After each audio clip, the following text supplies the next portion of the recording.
Malam ini saya bahkan wartawan lama di Kota Medan. Bagi yang penggiat jurnalis mungkin kenal sama beliau. Pada malam ini adalah debat ketiga Pilkada Gubernur Sumatera Utara antara pasangan nomor urut 1 Bobi Surya dan pasangan nomor urut 2 Edi Hasan. Kami izin bisa bertanya Pak Ari Sinik mengenai debat malam ini yang bertema tentang pemerintah, keserasian pemerintah pusat dan daerah, sinergi pemerintah pusat dan daerah. Apa kira-kira tanggapan atau masukan dari Bapak Ari Sinik? Silakan Pak. Baik, apa yang hari ini malam ini kita akan mendengar debat calon gubernur Sumatera Utara, Bobi Nasution dan Pak Edi Rahmayadi, ya Edi Hasan dan semua segala. Apa yang dijadikan perdebatan hari ini tentang keserasian pemerintah pusat dengan daerah, sinergitas ya dalam pembangunan. Saya melihat sinergitas pembangunan antara pemerintah pusat dan daerah, dari mulai kita berbicara tentang otonomi daerah, dari lahirnya otonomi daerah atau sebelum dari otonomi daerah,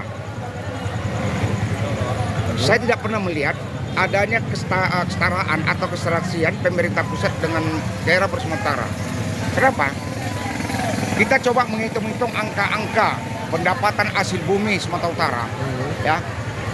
Hari ini kita mencatat pendapatan hasil bumi Sumatera Utara dari segala sumber itu 400 miliar lebih. Ya, 400 triliun lebih. Itu dari pertambangan, dari semua perkebunan, dari semua sumber. segala hasil bumi Sumatera Utara. Sumatera Utara yang diangkut ke pusat. Itu diangkut ke pusat. Ya, terus? Diangkut di pusat. Dan di pusat kan ada namanya aturan ya, tentang dana bagi hasil daerah ya. Ya, apa? Nah, kalau kita lihat yang kembali ke provinsi Sumatera Utara, ternyata belanja APBD Sumatera Utara itu hanya sekitar 17 triliun, dan termasuk DAU. Oh, dana alokasi umum. Ya, dana alokasi umum. Lalu apa yang kita katakan pusat itu punya kewenangan? Kita nggak usah jauh-jauh. Ada satu buah program yang tanggung jawab dan kewenangan pemerintah pusat. Di antaranya Kepres nomor 62 tahun 2011 tentang pembangunan kawasan wilayah barat yang tercantum dalam program Mebidangro, Medan BJ Presiden SB pada saat itu. Dari berapa sumber pembangunan yang akan dibangun? Dari mulai apa? Dari mulai MMTP. Nah, sampai saat ini coba Anda hitung 2011 sampai sekarang 2024, apa yang sudah terrealisasi pembangunan yang tercantum dalam dokumen Mebidangro tadi itu. Di antaranya masalah pembangunan TPA regional itu baru selesai. Padahal kemarin sudah lama-lama di TPA Sedang. TPA itu untuk Kota Medan kah atau memang milik Pemprov Su? Itu TPA itu bukan milik Pemprov Su, bukan milik Pemprov Medan. Oh, jadi tidak ada milik Pemprov Medan. Itu jadi yang tercantum dalam dokumen pembangunan kawasan barat, 4 kabupaten kota. Dari Medan, Binjai, Deli Serdang, Tanah Karo. Ya. Dulu Mebidang saja, Karunya nggak masuk. Sekarang masuk Karo. Kenapa Karo? Karo itu adalah bagian dari resapan air. Nah, lalu situ ada penanganan TPA regional, ya. Itu ada spam regional, ya. Itu ada spam regional terkait dengan air bersih. Itu juga belum selesai sampai sekarang. Dan itu penanganan limbah untuk di Kota Medan itu juga nggak selesai sampai sekarang.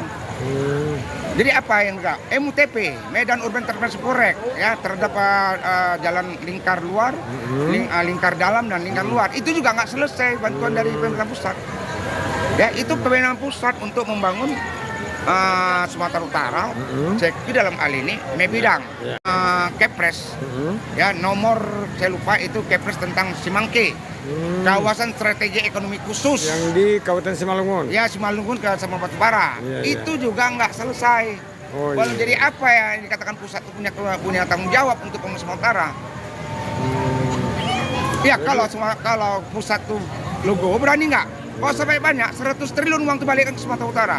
Sumatera Utara ini pasti pembangunan Sumatera Utara ini pasti nyaman. Artinya 25% dari sumber penghasilan produk-produk hasil bumi yang ada di Sumatera Utara seperti perkebunan dan pertambangan yang Bapak sebut tadi ada lebih kurang 400 T tadi. 400 T lebih. Itu per tahun Pak Jadi Pari ya? Sumatera Utara cukup hebat kan, Iya, cukup ya. kaya kan. Tapi hasilnya Hasilnya itu nah ini jadi masalah dilema kita. sama kepala daerah. Dilema kepada kepala daerah. Siapapun Jadi, gubernurnya. Siapapun gubernurnya. Jadi jangan sok pemerintah pusat. Pemerintah pusat itu orang miskin. Oh iya betul. Kalau nggak merampok uang daerah tidak kaya mereka. Jadi kan ini calon nomor urut 1 ini kan menantu mantan presiden. Loh, apa ini bisa dibuatnya? Selama dia menjabat kan banyak proyek-proyek anggaran pusat yang bisa dia tarik seperti iparnya Saudara Gibran yang sekarang wapres kita. Oke, di itu waktu jadi wali kota Oke. Solo. Itu silakan aja dia tarik. Berapa triliun cuma bisa dia tarik. Ya. Untuk bantuan pembangunan revitalisasi seperti revitalisasi Lapang Merdeka. Betul. Itu 425 miliar. Itu dari pusat itu Pak? Tidak dari pusat, dari PPD Kota APBD. Madiun dan provinsi. Oh, 100 miliar, 105 miliar itu bantuan dari pemerintah Provinsi Utara waktu zaman Pak Edi. Oh. Pak Edi udah memberi bantuan 100 Oh miliar. berarti Pak Edi sebagai gubernur atau gubernur Sumatera Utara yang kemarin berarti tidak lepas tangan terhadap anaknya. Kota Medan kan betul. anaknya provinsi. Ya. Berarti kan kalau kemarin waktu debat kedua ada kata Pak Bobi katanya payah mengadu ke pemerintah provinsi.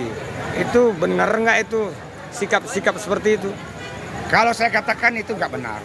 Karena itu kesombongan dia itulah menganggap rendah pemerintah provinsi. Karena dia menantu presiden. Maka orang muak nengok dia. Yang silap, yang dia pikir orang di pemerintah provinsi itu suka sama dia. Yang suka sama dia itu pejabat-pejabat yang penjilat yang ingin jabatan sama dia.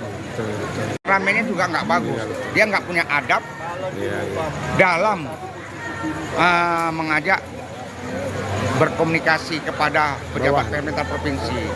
Jadi apa yang disampaikannya dalam debat-debat semalam itu kesombongan dan keangkuhan yang tunjukkannya. Nampak dia itu orang nggak punya adab. Jadi apa harapan Pak Ari untuk debat ini?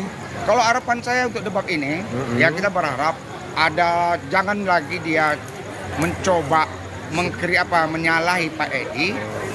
Dia ini sebagai ini ada semut di ujung lautan. Dia nampak. Gitu, tidak baca diri sendiri. Seharusnya dibaca dirinya sendiri. Mampukah aku menyelesaikan masalah Kota Medan? Ternyata sampai sekarang tidak mampu. Salah satunya, ya, Lapang Merdeka. Ya, betul. Udah? Ya.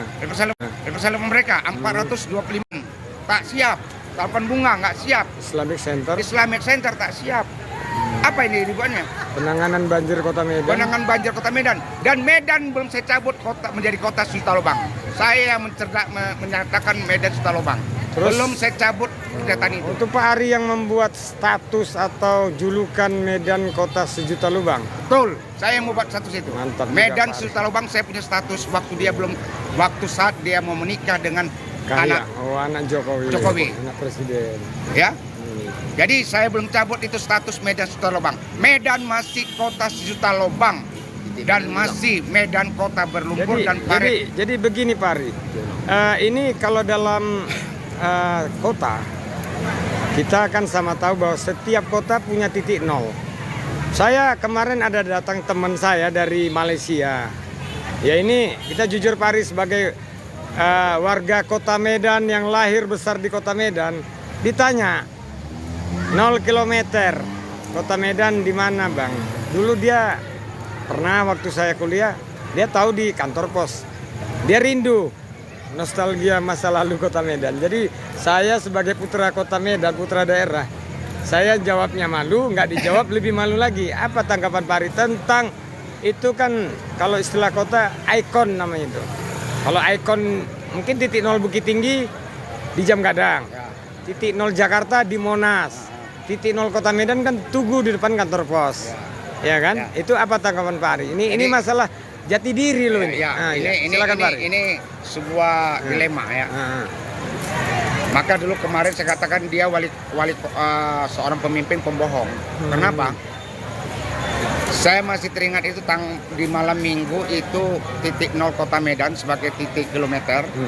Itu ada ya, setiap kota di dunia itu pasti Iya, ada titiknya. betul. Titik nol, titik ukuran. Iya, betul. Ya ada tiga dia. Titik ketinggian air, Betul. ya, tinggi permukaan, Iya, itu betul. ada. Lalu ada titik nol, titik kilometernya, Iya. itu ada. Nah, lalu ada titik wilayah. Iya. Ya, dulu Medan tuh punya semuanya. Iya, betul. Seperti ada titik wilayah itu dulu dia hilang, yaitu lambangnya ayam jantan. Yang Itu di ada apa? Wilayah barat, wilayah utara, wilayah itu ada. Di mana letaknya? Itu posisinya di depan gedung TPRI. J Marriott. Oh, yang bundaran Sama, mau ke Jalan Merak Jingga. Ya, Podomoro. Itu titiknya. Oh, itu. Dari situ terbagi 4 wilayah Kota Medan. Berarti di Simpang 4 itu? Iya, Simpang 4 itulah dia. Oh, Ya. itu dia. Lalu ada namanya titik nol Kota Medan. Titik nol Kantor Kota pos. Medan itu berada di depan kantor pos Medan. Bukan kantor pos Medan itu jadikan titik nol. Ada tugu di situ. Iya, tugunya. Ya, tugu titik Tugu nol di depan itu kantor air pos. mancur. Air Iya. mancur itu dulunya dibuat oleh pemerintah kolonial itu. Iya. Bagiannya ada salah satunya patung Neos. Kenapa disebut patung Neos? Dibangun di situ karena Neos lah yang memperkenalkan Medan ini ke dunia luar. Jadi bukan Bobi Nasution yang memperkenalkan Medan ini ke Neos dunia. itu siapa, Pak Ari? Neos ini penemu tembakau yang mengembangkan tembakau daily. Orang pengusaha POC lah ya. Orang Belanda. POC ya, tapi bukan pemerintah Belanda, tapi pengusaha Belanda. Pengusaha Belanda yang POC namanya ya? Daily Maskapai. Oh ya, Daily Maskapai ya. Jadi itu dia. Pak, kalau misalnya saya mau tanya sama Bapak nih, masalah lampu pocong. Waktu membuat lampu pocong itu kan Pak, Masalah debat ini orang bicara dolar. 1, 2, 3, 3, 2, 1. pohon yang dicabut-cabut itu, yang dipotongi batang kayunya itu kemana Pak? Dengan ribuan batang itu Pak. Nah, Masih sholat? itulah jadi masalah. Itu di perjuangan mereka. Dan nggak masuk tas daerah. Ya, karena batang kayu itu ribuan Pak, yang dicabuti oleh Ya. pemerintah kota selama si Bobi Nasution ini. Kemana kah Pak batang kayunya dan kemana sih dijual itu Pak? Dananya kemana? Dananya tidak masuk kas daerah tapi dijual kepada pihak ketiga. Ya, baik, Pak Ari. Jadi ini tadi kan kembali fokus kita kepada materi debat tentang sinergi pemerintah pusat dan daerah. Apa harapan Pak Ari? Insya Allah kalau Pak Edi memimpin kembali Sumatera Utara dengan pemerintah pusat Bapak Jenderal Prabowo Subianto.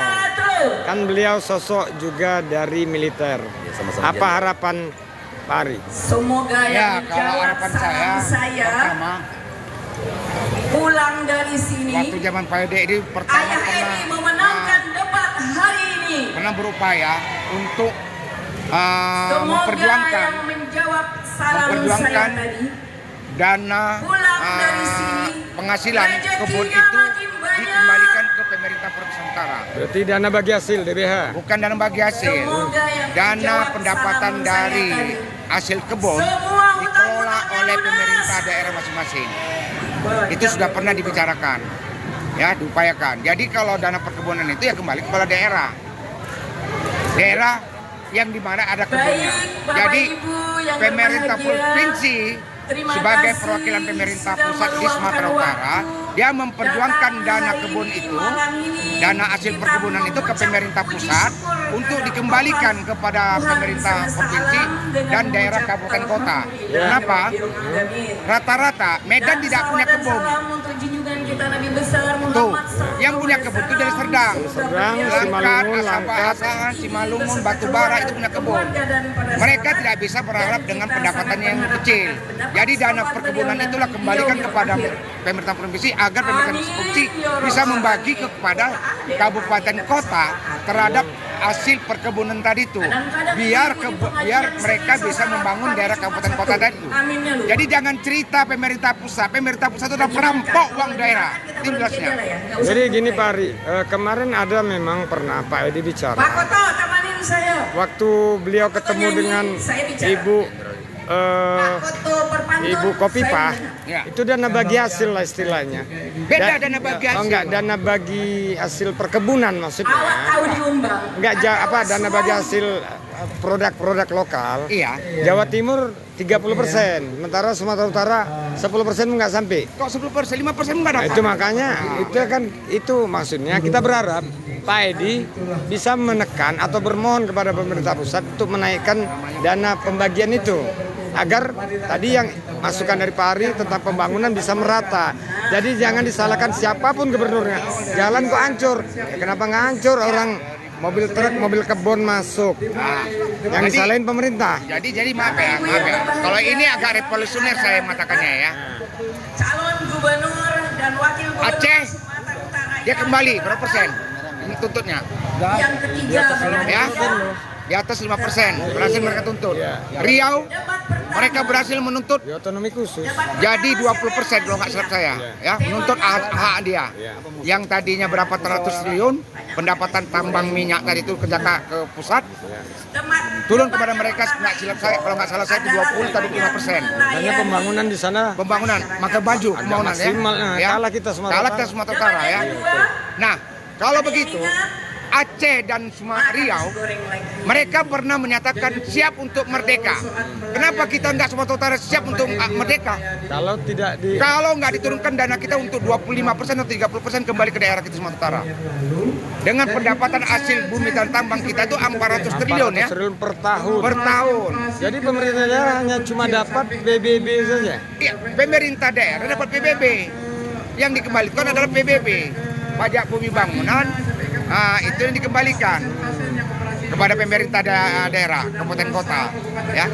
Nah, kalau pemerintah provinsi dia hanya 5 bagian pendapatan daerahnya terhadap bahan bakar minyak kendaraan bermotor, biaya balik nama kendaraan Ya, bermotor, PPNKB. PPNKB itu cuma dan pajak apu, air permukaan.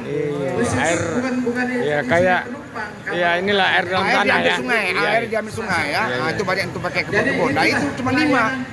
Kalau 5 mengelola dengan anggaran 17 triliun setahun dan termasuk DAU, sementara belanja pembangunan dan belanja rutinnya juga cukup. Belanja pembangunan, belanja rutin. DAU kita aja udah 5 triliun. Sumatera Utara. Oke Pak Ari, terima kasih karena acara debat akan dimulai. Terima kasih atas informasinya. Nanti ada waktu kita bahas materi yang lain.